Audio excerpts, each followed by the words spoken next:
کون کہتا ہے کہ مسلمان بڑے پریشان ہیں؟ کون کہتا ہے کہ مسلمان بہت بے چین ہیں؟ کون کہتا ہے کہ مسلمان بہت زیادہ پریشانی کے عالم میں مبتلا ہیں؟ نہیں، فجر کی اذان ہمیں بتلاتی ہے کہ یہ مسلمان کتنے سکون کے ساتھ سو رہا ہے۔ فجر کے اذان کے بعد مسجدیں ہماری بتاتی ہیں کہ اس مسلمان کو کتنی آسانی کے ساتھ نیند آ رہی ہے۔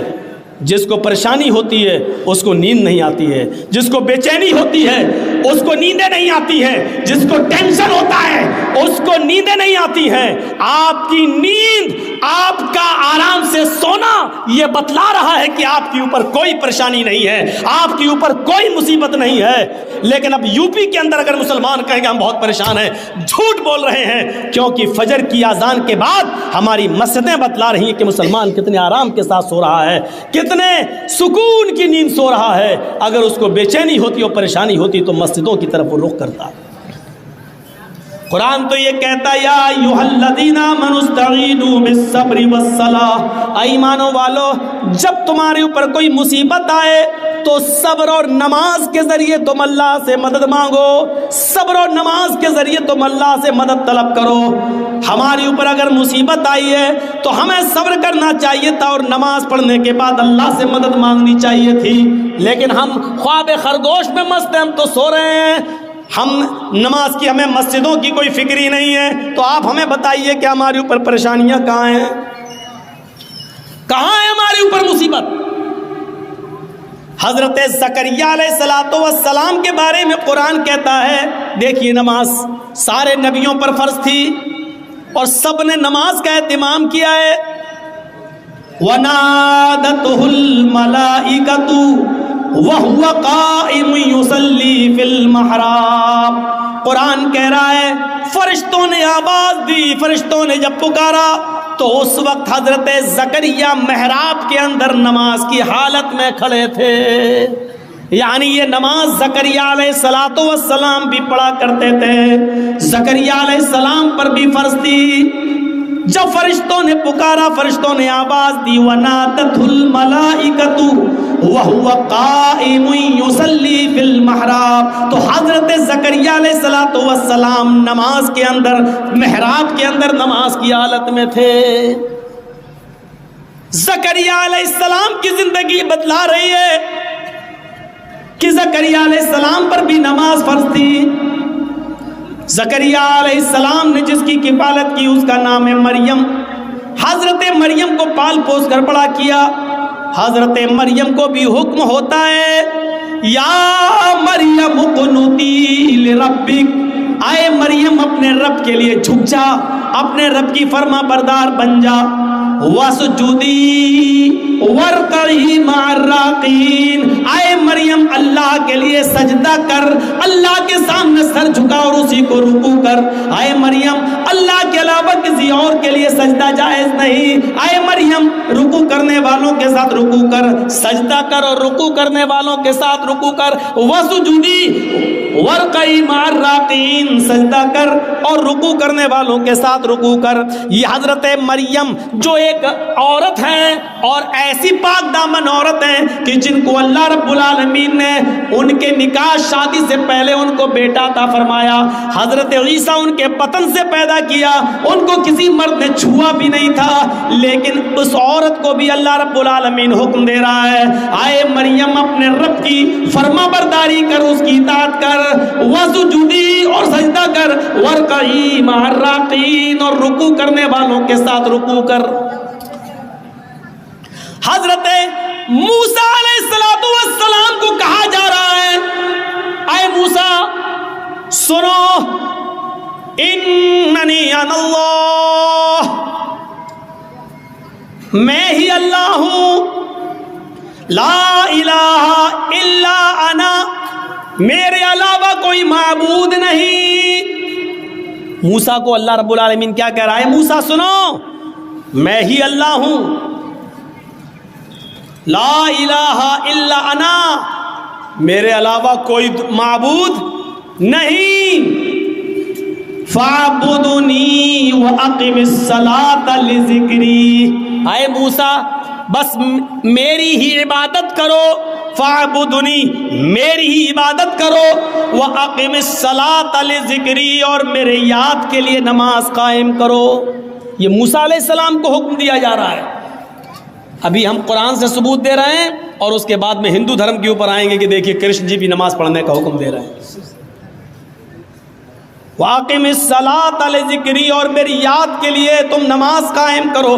یہ موسیٰ علیہ السلام پر بھی اللہ رب العالمین نے نماز فرض کی، اور موسیٰ پر نماز تو ایسی فرض تھی کہ موسیٰ علیہ السلام اللہ کے نبی سے بار بار کہتے تھے کتنے وقت کی نماز ہے؟ 50۔ نہیں پڑھ پائے گی آپ کی امت، پھر جائیے کم کرائیے۔ پھر کہے کتنی رہ گئی؟ کہ 40۔ کا بھی زیادہ، اور کم کراؤ۔ کتنی رہ گئی؟ 30۔ یہ بھی زیادہ، پھر جاؤ۔ اب کتنی رہ گئی؟ 20۔ یہ بھی زیادہ، پھر جاؤ۔ پھر گئے کتنی رہ گئی؟ 10۔ یہ بھی زیادہ ہیں۔ اے موسیٰ کیا 10 تو ٹھیک ہے؟ نہیں نہیں، پھر جاؤ۔ پھر گئے کتنی رہ گئی؟ کہ 5۔ کب؟ پھر جاؤ۔ میری امت 2 وقت کی نماز نہیں پڑھ پائی، آپ کی امت 5 وقت کی کیسے پڑھے گی؟ اللہ کے نبی فرماتے اب نہیں جاؤں گا۔ کیوں؟ کہ اب مجھے بار بار اپنے رب کے پاس جاتے ہوئے شرم آتی، کتنی کم کراؤں؟ 50 سے 5 رہ گئیں، 10 گنا اللہ نے کم کر دی، پھر جاؤں تو کیا بالکل ختم کروا دوں؟ نہیں، اب نہیں جاؤں گا۔ 5 وقت کی فرض ہو گئی۔ تو موسیٰ علیہ السلام پر بھی نماز فرض تھی۔ حضرت ابراہیم علیہ السلام کے اوپر بھی یہ نماز فرض تھی۔ جب حضرت ہاجرہ کو اور ان کے پیٹ سے پیدا ہونے والے بچے اسماعیل کو جب حضرت ابراہیم علیہ السلام نے بیابو گیا وادی پہ چھوڑ دیا، غیر ذی زرع وادی میں چھوڑ دیا، ایک بیابان جنگل میں میدان منا میں چھوڑ دیا، اور جب چلے گئے دور گئے تو فرمایا ربنا انی اسکنت من ذریتی بواد غیر ذی زرع عند بیتک المحرم لیقیموا الصلاۃ۔ اے ہمارے رب، اے ہمارے پروردگار، ہم نے اپنی ذریت کو، ہم نے اپنی اولاد کو، ہم نے اپنے بیوی اور بچے کو ایک ایسی بیابان جنگل میں چھوڑ دیا ہے جہاں ان کا کوئی پرسان حال نہیں ہے، جہاں ان کا کوئی دیکھ ریکھ کرنے والا نہیں ہے سوائے تیرے۔ اے اللہ، میں نے ان کو غیر آباد، غیر مانوس جگہ پر ہم نے ان کو چھوڑ دیا ہے۔ بجلی نہیں ہے، پانی نہیں ہے، کھانا نہیں ہے، ایک بیابان جنگل میں ہم نے ان کو چھوڑ دیا ہے، بے آب و گیاہ وادی میں ہم نے ان کو تیرے بھروسے پر چھوڑ دیا ہے۔ اے اللہ، اس لیے یہاں چھوڑا ہے کہ ان سے آبادی بڑھے، پھلے پھولے، لیقیموا الصلاۃ، تاکہ یہاں یہ لوگ جب پڑھنے لگے اور آبادی بڑھ جائے تو نماز قائم کی جانے لگے، نماز پڑھی جانے لگے۔ ہم نے کیسے بے آب و گیا جنگل میں وادی میں چھوڑ دیا ان کو، لیقیموا الصلاۃ، تاکہ یہاں نماز قائم کی جا سکے، نماز ادا کی جا سکے۔ ابراہیم علیہ السلام پر بھی نماز فرض تھی۔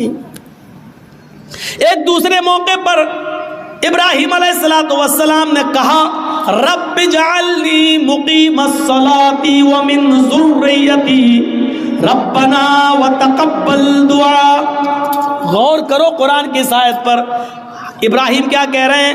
اے اللہ، مجھے اور میری اولاد کو نماز کا قائم کرنے والا بنا دے۔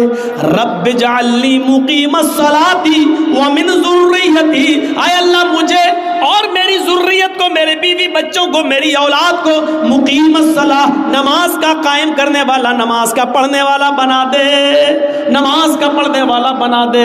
ربنا وتقبل دعا، اے اللہ تو ہماری اس دعا کو قبول فرما لے، اے اللہ ہمیں اور ہماری اولاد کو نمازی بنا دے، نماز کا قائم کرنے والا بنا دے۔ اس سے پتہ چلتا ہے کہ نماز ہر نبی پر فرض تھی۔ جب مریم کے پیٹ سے عیسیٰ آئے تو لوگوں میں ہنگامہ ہو گیا، ہیں مریم نے بچہ پیدا کیا، ارے اس کی تو شادی نہیں ہوئی ہے، پھر بچہ کیسے پیدا ہو گیا؟ خرافاتی لوگ گھیر لیے، مریم بتاؤ یہ بچہ کہاں سے آیا؟ تم تو محراب میں نماز پڑھتی ہو، عبادت میں مصروف رہتی ہو اور اتنی نیک بنتی ہو، اور پھر شادی سے پہلے بچہ؟ یعنی سب کو دکھاتی ہو، ڈھڈورا پیٹتی ہو، اور حالت یہ ہے کہ تم نے ایک ناجائز بچے کو جنم دے دیا، شادی سے پہلے یہ بچہ کہاں سے آیا؟ پہلے تو مریم خاموش رہیں.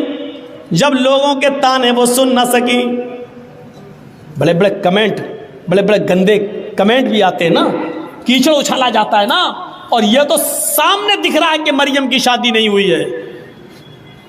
پھر بچہ کہاں سے؟ جب مریم اس کمنٹ کو سن نہیں سکی اور لوگوں کے باتیں اور تانے جب برداشت نہ کر سکی تو اشارہ کر دیا اس بچے سے پوچھ لو. مجھ سے کیا پوچھتے ہو، اس سے پوچھ لو کہ تیرا باپ کون ہے، وہ خود ہی بتا دے گا. جاؤ جاؤ. جب مریم نے اس بچے کی طرف اشارہ کیا، قرآن کیا کہتا ہے؟ جب لوگوں سے کہا اس بچے کی طرف جاؤ تو لوگوں نے کہا کیف نکلم من کان فی المہد صبیا. اے مریم، تو مجھے اس کے پاس بھیج رہی ہے جو پالنے میں جھول رہا ہے، جو گہوارے میں کھیل رہا ہے، جو ایک چھوٹا سا بچہ ہے، وہ کیا بولے گا؟ کیف نکلم، ہم کیسے اس سے بات چیت کریں جو گہوارے میں پڑا ہوا ہے، جو پالنے کے اندر پڑا ہوا ہے، جو جھول رہا ہے، جو کھیل رہا ہے، حالانکہ وہ ابھی چھوٹا سا دودھ پیتا بچہ ہے. وہ ہم سے کیسے بات کرے گا؟ ہم اس سے کیسے گفتگو کریں؟ وہ ہمیں کیا جواب دے گا؟ جواب تو تمہیں دینا ہے. تم بتاؤ کہ یہ بچہ کہاں سے آیا. کیف نکلم من کان فی المہد صبیا. اے مریم، اس بچے کے پاس کیا بھیجتی ہے؟ وہ تو پالنے میں جھول رہا ہے، وہ تو چھوٹا سا بچہ ہے، وہ ہماری بات کا کیا جواب دے گا؟ ابھی اتنا کہا ہی تھا قوم کے لوگوں نے، اتنے میں وہ بچہ یعنی عیسیٰ علیہ السلام اسی جھولے سے آواز دیتے ہیں، اسی پالنے سے، وہ گہوارے سے بولتے ہیں، انی عبداللہ اتانی الکتاب وجعلنی نبیا وجعلنی مبارکا اینما کنت وَأَوْصَانِي بِالصَّلَاةِ وَالزَّكَاةِ مَا دُمْتُ حَيًّا. عیسیٰ علیہ السلام جو ابھی دودھ پیتے ہیں اپنی ماں کا، وہ بچہ جواب دے رہا، دودھ پیتا بچہ عیسیٰ، وہ جواب دے رہا ہے، آئے میری قوم کے لوگوں، آئے میری ماں پر کیچڑ اچھالنے والوں، انی عبداللہ، میں اللہ کا بندہ ہوں، میرا باپ نہیں ہے، یہ میری ماں ہے، میں اللہ کا بندہ ہوں. وہ اتانی الکتاب، اللہ نے مجھے کتاب عطا فرمائی ہے، یعنی انجیل دی. آگے بڑے ہو کر جب نبی بنیں گے تو دے گا. اتانی الکتاب، اللہ نے مجھے کتاب عطا فرمائی. وجعلنی نبیا، اور اللہ نے مجھے نبی بنایا ہے. بچہ بول رہا ہے وجعلنی نبیا، اس نے مجھے نبی بنایا ہے.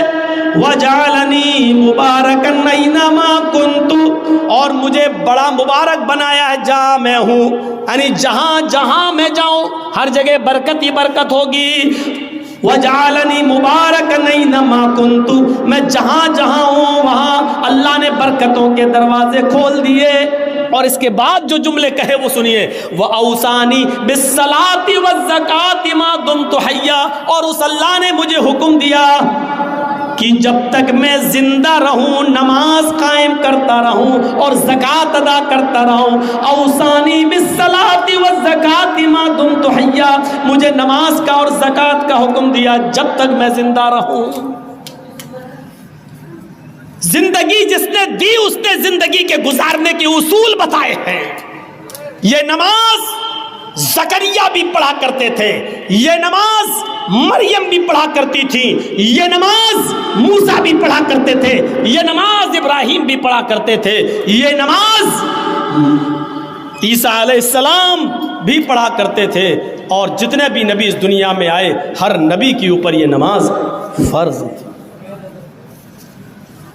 اسی لیے شریمد بھاگوت گیتا کا 6واں ادھیائے اٹھاؤ اور اس کا 10واں منتر پڑھو. یوگی اجیت ستتماتمانم رہاسستی تھا ایکاکی اچتاتیمان نراشیر پرگرہ.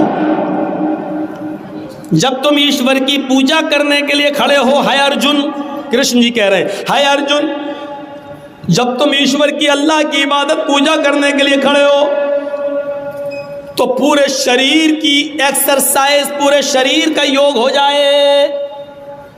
کھڑے بھی ہو جاؤ، جھک بھی جاؤ، سجدہ بھی کر لو.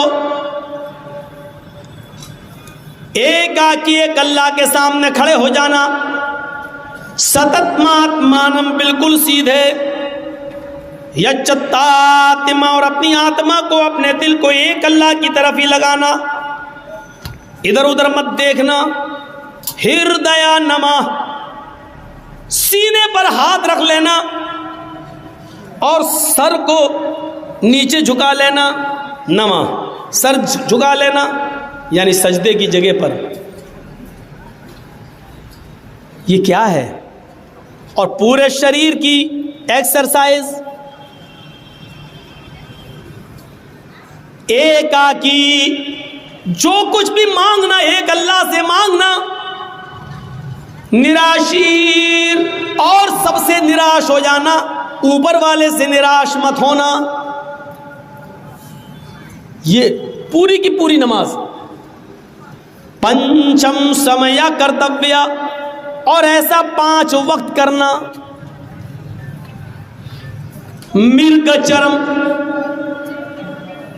ہرن کی کھال بچھا لینا، اگر پاک زمین پوتر دھرتی نہ ملے، پوتر دھرتی نہ ملے یعنی زمین پاک نہ ہو تو مرگ مانی ہرن اور چرم مانی چمڑا، ہرن کا چمڑا یعنی ہرن کی کھال بچھا کر اس پر نماز پڑھ لینا، یعنی حلال جانوروں کا چمڑا ہندو دھرم کے اندر بھی حلال ہے، اس پر بھی نماز پڑھی جا سکتی ہے۔ اور یہ چیز ہندو دھرم کی کتاب اور شریمد بھاگوت گیتا کہہ رہی ہے، جو ہر ہندو کے گھر میں ملے گی، گیتا کہہ رہی ہے۔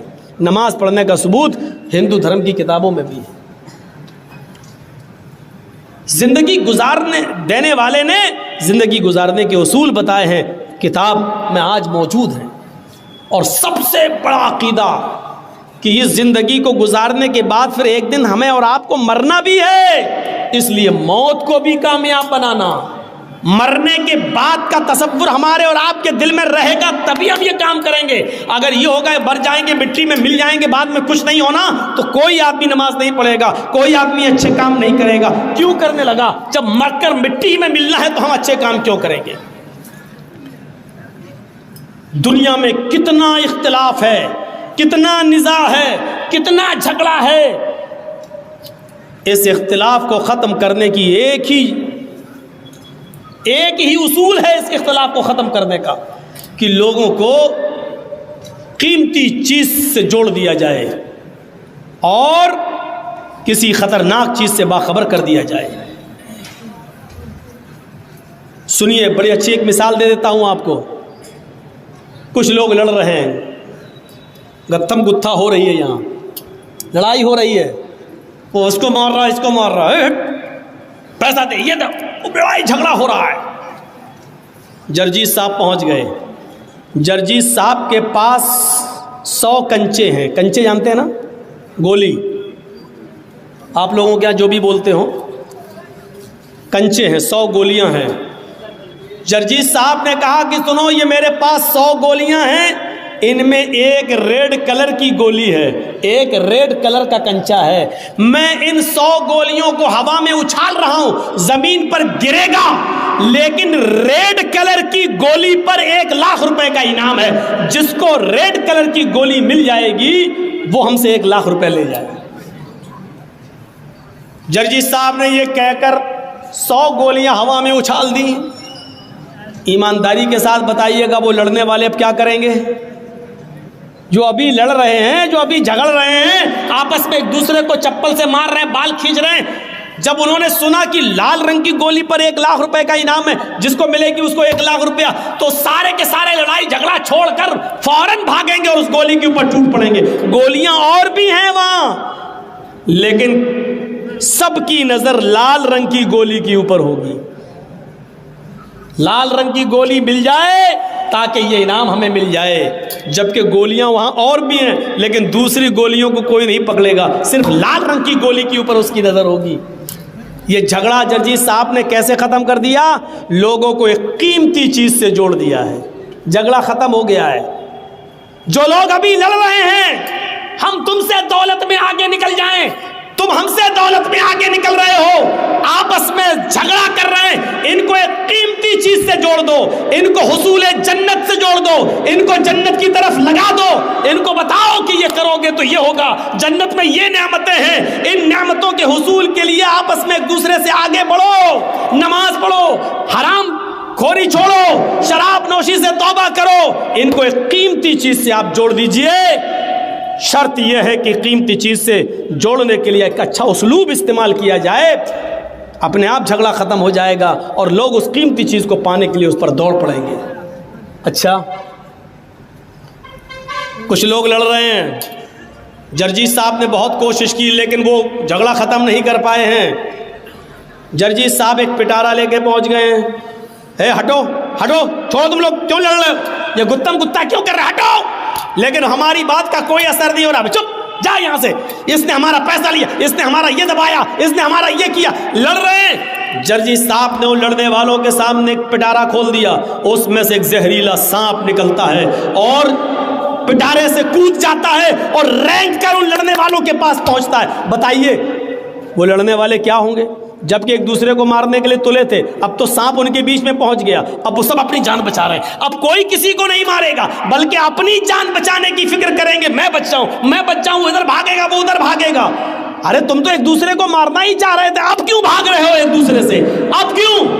اب ان کو اپنی جان کی فکر ہو گئی ہے، اب وہ اپنا اختلاف اپنا جھگڑا بھول گئے، اب ان کو اپنی جان کی فکر ہو گئی ہے۔ میرے بھائیوں، ایسے لوگ جہاں اس طریقے کے ہوں وہاں ان کو جہنم کے عذاب سے ڈراؤ کہ دیکھو سود کھانے والے کا یہ عذاب، زنا کرنے والے کا یہ عذاب، چوری کرنے والے کا یہ عذاب، مال حرام کھانے والوں کا یہ عذاب، شراب پینے والوں کا یہ عذاب، ان کو بتاؤ اور ہوشیار کرو کہ دیکھو اس سے ہر آدمی کو اپنے آپ کو بچانا چاہیے۔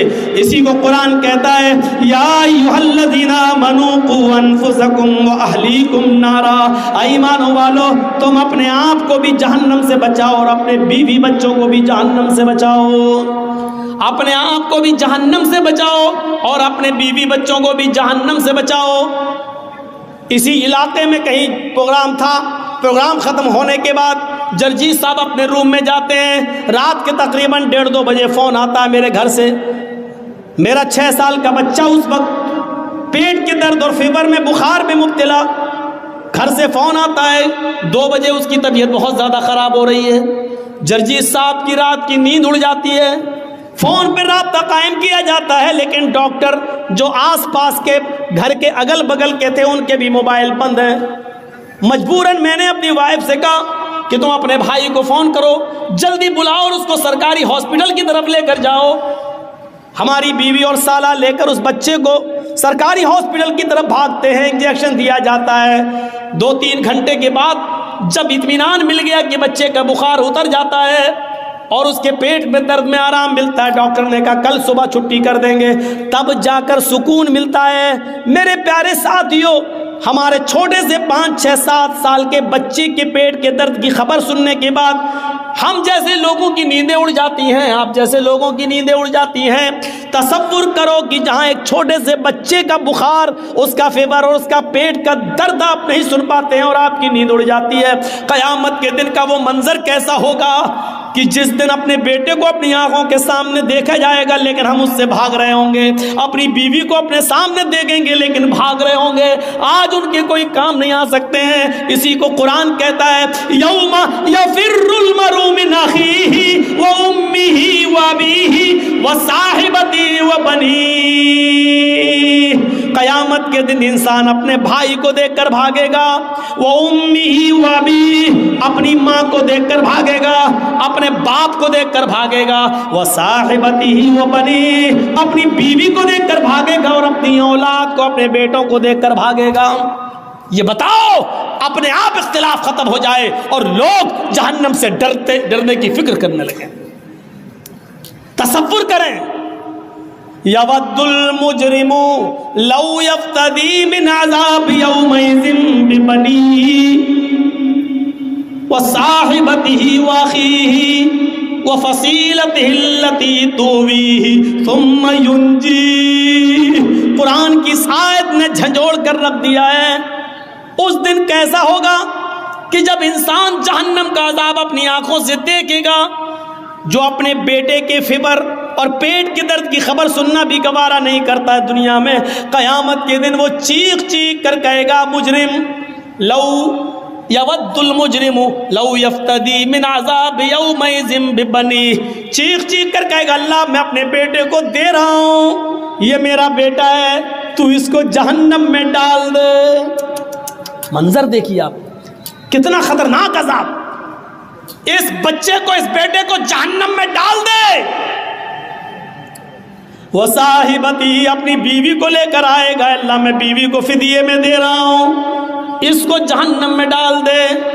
وہ اخی ہی، اپنے بھائی کو لے کر آئے گا، آئے اللہ دنیا میں میرا اور اس کا خون کا رشتہ ایک، میری ماں ایک، میرا باپ ایک، یہ میرا بھائی، لیکن آج تو اس کو لے لے۔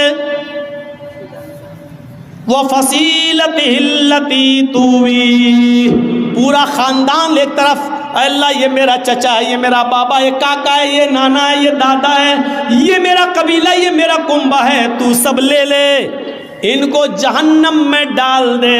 ثم ینجی، لیکن اسے بچا لے، مجھے تو جنت میں ڈال دے، ان سب کو جہنم میں پھینک دے۔ کیسے انسان گوارا کرے گا اپنی اولاد کو اپنے ہاتھ سے اللہ کو دے گا، لے اللہ اس کو جہنم میں ڈال دے لیکن مجھے نہیں، اللہ میری بیوی کو جہنم میں پھینک دے لیکن مجھے نہیں، اللہ میرے بھائی کو جہنم میں ڈال دے لیکن مجھے نہیں، اللہ میرے خاندان کو جہنم میں ڈال دے لیکن مجھے نجات دے دے، میں نہیں جانا چاہتا۔ تصور کیجئے آپ، یہاں بیٹا جل رہا ہے، آگ لگ جائے گھر میں، بیٹا جل رہا ہے، باپ کسی بھی قیمت پر دروازہ توڑے گا اور اپنے بچے کو بچانے کی فکر کرے گا کہ اسی طرح بچا لے، اگر ہم جلتے جل جائیں لیکن میرا بیٹا بچ جائے۔